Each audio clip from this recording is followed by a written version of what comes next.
Article the versus the.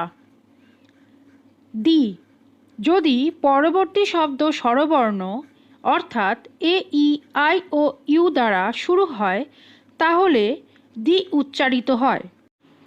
Examples: the apple is red, আপেলটি লাল। The elephant is big, হাতিটি বড়। The honest man is respected, সৎ মানুষকে সম্মান করা হয়। অনেস্টের এইচ নীরব অর্থাৎ সাইলেন্ট, তাই এটি স্বরবর্ণের মতো উচ্চারিত হয়। যদি পরবর্তী শব্দ ব্যঞ্জনবর্ণ অর্থাৎ কনসোনেন্ট দ্বারা শুরু হয় তাহলে উচ্চারণ হয় the. Examples: the boy is playing, ছেলেটি খেলছে। দ্য ডগ ইজ বার্কিং, কুকুরটি ঘেউ ঘেউ করছে। দ্য টেবল ইজ ব্রাউন, টেবিলটি বাদামি রঙের। ভিডিওটি দেখার জন্য আপনাকে অনেক অনেক ধন্যবাদ। যদি ভিডিওটি আপনার ভালো লেগে থাকে তাহলে অবশ্যই একটি লাইক এবং কমেন্ট করতে ভুলবেন না এবং নিজের প্রিয়জনদের সাথে শেয়ার করতে ভুলবেন না।